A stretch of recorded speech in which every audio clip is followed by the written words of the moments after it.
मेरे प्यारे मित्रों नमस्कार। तो आज हम लोग पढ़ेंगे सीआरई का लेक्चर नंबर 2। आइए देखें। सब्जेक्ट है हमारा सीआरई, केमिकल रिएक्शन इंजीनियरिंग, और इसका पढ़ेंगे लेक्चर नंबर 2। तो सीआरई में हम लेक्चर नंबर 2 पढ़ने वाले हैं। तो एक्चुअली क्या है सीआरई के बारे में।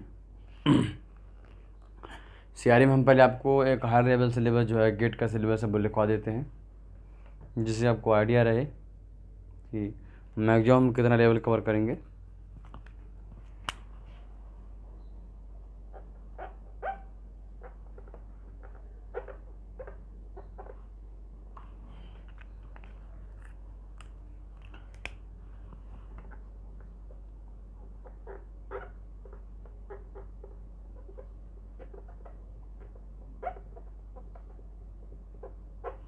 सबसे पहले थ्योरी ऑफ केमिकल रिएक्शन के बारे में बात करेंगे।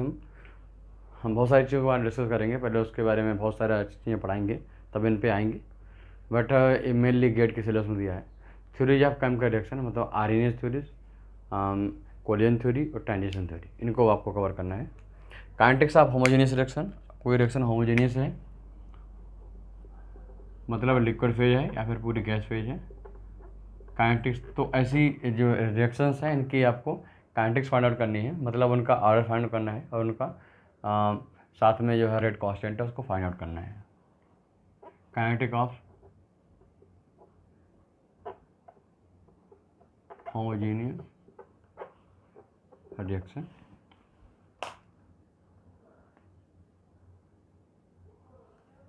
फिर इंटरप्रिटेशन ऑफ काइनेटिक डाटा,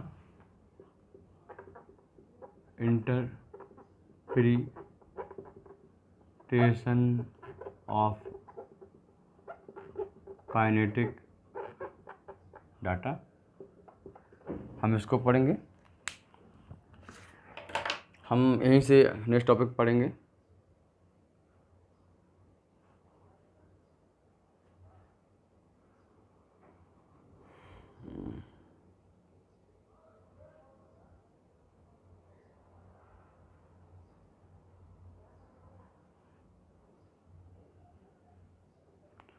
इसमें हम सारी चीज़ों को कवर करेंगे।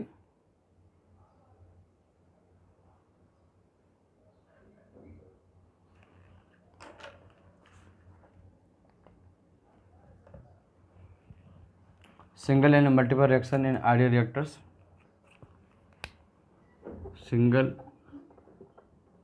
And multiple reaction in ideal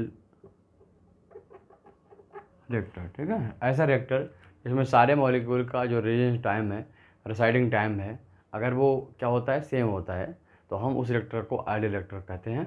हाँ, अपने सिलेबस में नॉन आइडियल के बारे में फिलहाल नहीं पढ़ेंगे, वो हम सीआरई 2 में देखेंगे। फिर रेजिडेंस टाइम के बारे में हम लोग पढ़ेंगे। व्हाट इज रेजिडेंस टाइम,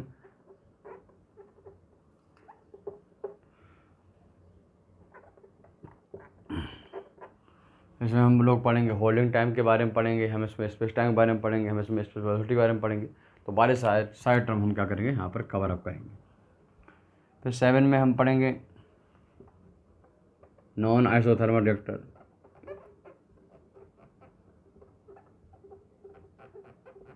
अभी तक हम लोगों ने सब रिएक्शन को कंसीडर किया था, और यह कंसीडर नहीं किया था कि वहाँ पर हीट का ट्रांसफ़र हो रहा है और टेम्परेचर का बढ़ना घटना हो रहा है। तो जब कोई रिएक्शन होती है तो वहाँ पर हीट भी अपना रोल प्ले करती है, हमें उसको भी ध्यान में रखना है। और उसको जब ध्यान रखेंगे तो हमारे सामने आएगा नॉन थर्मल, जो है नॉन थर्मल जो हमारा नॉन आइसोथर्मल रिएक्टर जो सामने आएगा उसको हम लोग पढ़ेंगे। जैसे जैसे कोई भी रिएक्टर में हमारा मटेरियल आगे बढ़ेगा, अगर रिएक्शन आइसोथर्मल टाइप की है तो हीट इवॉल्व होगी, जिससे मिक्सचर का टेम्परेचर बढ़ेगा। और जैसे जैसे मटेरियल आगे बढ़ेगा तो क्या होगा, जो मिक्सचर टेम्परेचर बढ़ेगा, रिएक्टर आगे बढ़ने पर टेम्परेचर बढ़ता जाएगा। तो हमें इस बात को बहुत ध्यान रखना है, मतलब रिएक्टर के अंदर मिक्सचर का टेम्परेचर बढ़ता जाएगा। ठीक, 7 हमें देखना है कि फिर आगे हम काइनेटिक ऑफ हाइड्रोजीनियस पढ़ेंगे, हाइड्रोजीनियस रिएक्शन, ये हम आपको पढ़ा देंगे, और ये आपको पढ़ा देंगे, ये पढ़ाएंगे, सारी चीज़ें आपको पढ़ाएंगे।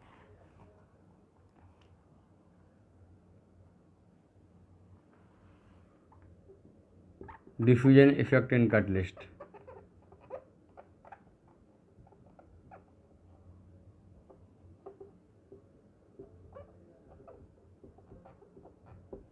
कोई मटेरियल इसमें क्या हाइड्रोजीनियस में क्या होता है कि कोई लिक्विड जो है वो सॉल्ट से रिएक्शन करेगा, फिर कोई गैस है वो सॉल्ट से रिएक्शन करेगी। तो किस तरीके से हमारा मटेरियल बल्क से आता है, सरफेस तक पहुंचता है, सरफेस से अंदर डिफ्यूज होता है, अंदर जाके फिर रिएक्शन करता है, प्रोडक्ट जो है फिर बाहर डिफ्यूज होकर आता है सरफेस, फिर उसके बल्क में दोबारा प्रोडक्ट मिक्स होता है। They are 7 step involve in case of hydrogenous reaction which will be discussing. Okay, तो this is the 8th topic. यहाँ पर हम लोग जो है एक टॉपिक और कवर करेंगे, वो है नॉन आइडियल रिएक्टर। ठीक है, गेट के लिए है। तो फिलहाल हम इतने टॉपिक कवर करेंगे, ये सारी चीज़ें आपके लिए हैं। 1 2 3 4 5 6 9 में से 6 टॉपिक आपके लिए हैं। ठीक, डिप्लोमा के लिए, और बच्चे हुए गेट के सिलेबस में अलग से ऐड हैं, उनके लेक्चर अलग आएंगे। तो आप इस तरीके से समझ गए होंगे, है ना। तो हम लोग क्या कर रहे हैं कि आज हम स्टार्ट कर रहे हैं कि what is the chemical reaction engineering. What is chemical reaction engineering? Chemical reaction engineering क्या है?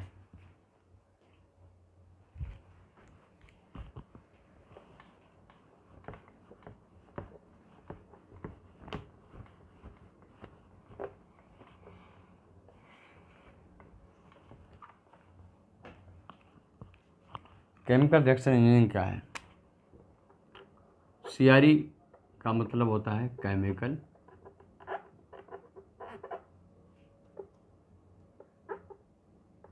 रिएक्शन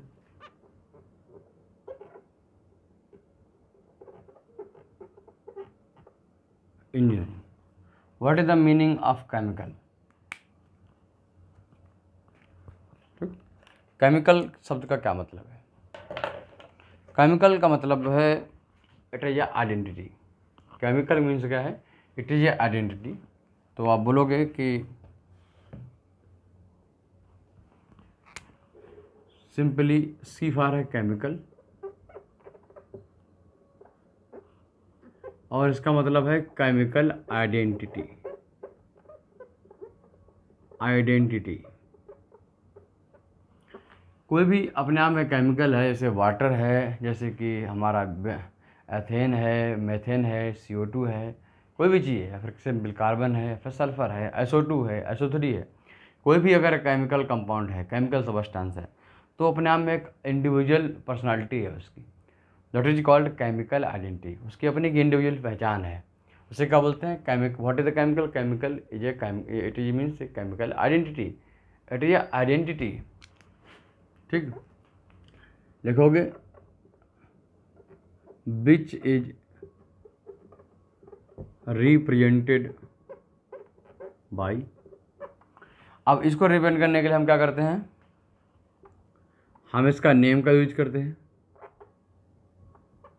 हम इसके लिए एक नंबर से रिप्रेजेंट करते हैं, और इसके कॉन्फ़िगरेंस, हम इसके कॉन्फ़िगरेंस के बारे में बात करते हैं। ठीक, कॉन्फ़िगरेंस का क्या मतलब है? आइसो टाइप का है या फिर नॉर्मल टाइप का है। कोई भी हाइड्रोकार्बन अगर है, उसमें सारे कार्बन अगर सीधी लाइन में जुड़े हुए हैं, that is called normal hydrocarbon. अगर भाई उसमें ब्रांच जुड़े हुए, नीचे ऊपर कहीं जुड़े हुए हैं, दैट इज कॉल्ड आइसो, क्या? Iso hydrocarbon. तो this is a very important fact. Chemical का कई बार पूछ लेते हैं केमिकल का मतलब क्या है, तब आप इसको आंसर दोगे।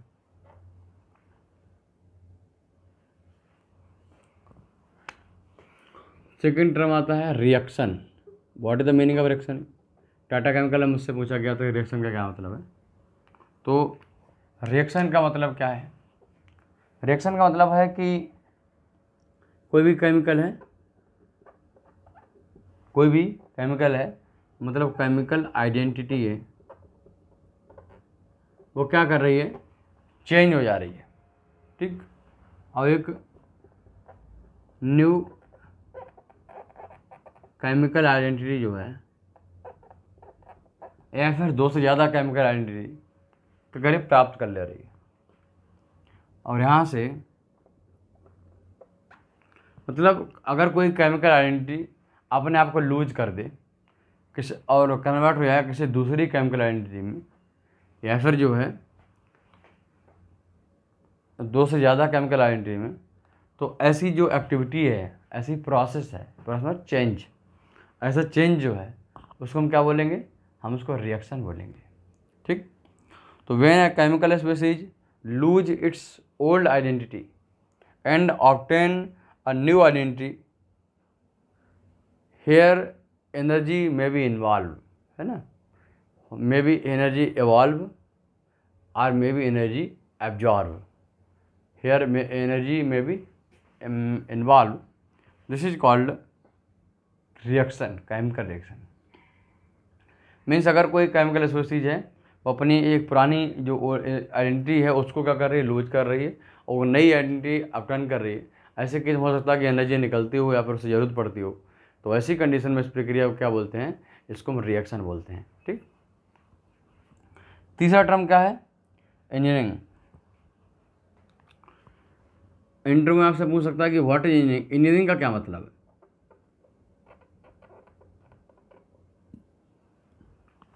E for engineering, E for economy, है ना। तो इसका मतलब है, इसका मतलब रिड्यूसिंग प्रोडक्ट कॉस्ट। जो इंजीनियर जो होता है उसका मेन फोकस होता है यहाँ पर, हम किस तरीके से प्रोडक्ट की कॉस्ट को कम कर सकते हैं और किस तरीके से हम कम टाइम में ज़्यादा प्रोडक्शन कर सकते हैं। मीन्स इकोनॉमिकली प्रोडक्शन,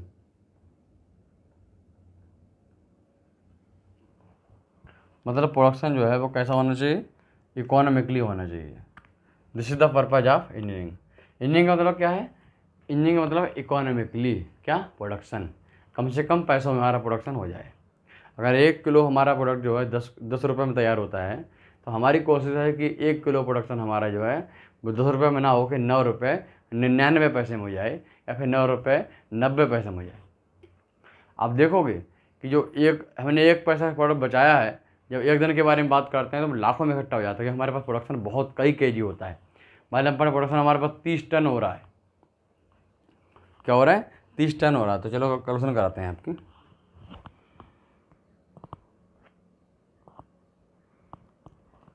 एक सिंपल सी कैलकुलेशन आपको दिखाते हैं।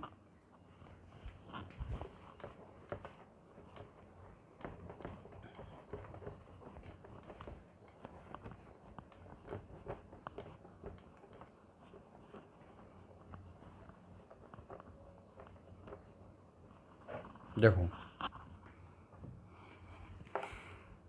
मान लो एक कंपनी है जो 100 प्रोडक्ट बनाती है और एक प्रोडक्ट 10 रुपये का है, तो उसके हिसाब से ये पूरा प्रोडक्ट 1000 रुपये में बिक जा रहा है, समझ गए। और एक इंजीनियर आया जिसने बहुत कोशिश की और 101 कर दिया, तो प्रोडक्ट कितना हो जा रहा है, 10 में बिक रहा है ये भी।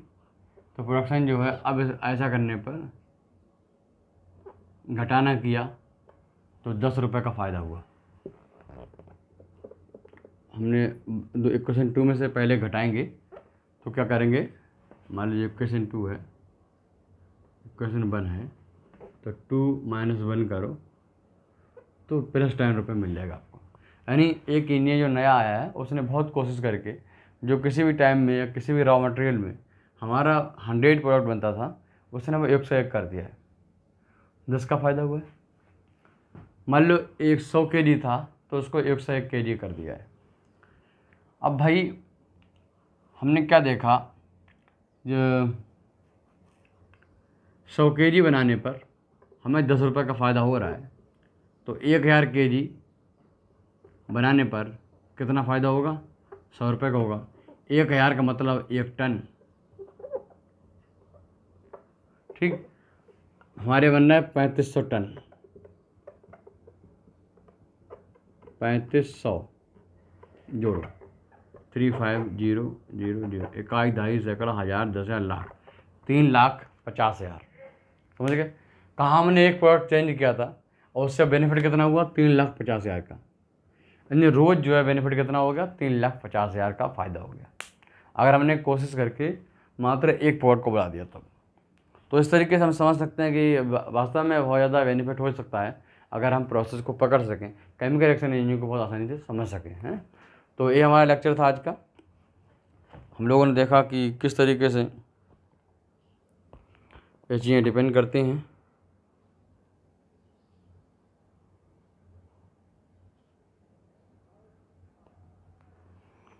तो इस लेक्चर हम लोगों ने बेसिकली केमिकल रिएक्शन इंजीनियरिंग क्या होती है देखा, और हम लोग क्या कर रहे हैं, कंटिन्यू अपने लेक्चर्स को आगे बढ़ाएंगे और इसको बहुत विस्तार से हम लोग उसको पढ़ने वाले हैं। तो फिर नेक्स्ट लेक्चर में हम स्टार्ट करेंगे अपनी प्रक्रिया, और हम पढ़ेंगे कि किस तरीके से कौन कौन से मेथड हैं जिनसे केमिकल रिएक्शन हमारी हैपन होती है, बनती है। हमने रिएक्शन के बारे में देखा कि रिएक्शन क्या है। तो आपने कहा reaction it is a process in which one chemical identity lose its on identity in obtaining a new identity, this is called chemical reaction. Okay, तो हम इसको आगे पढ़ेंगे, फिर मिलते हैं, नमस्कार।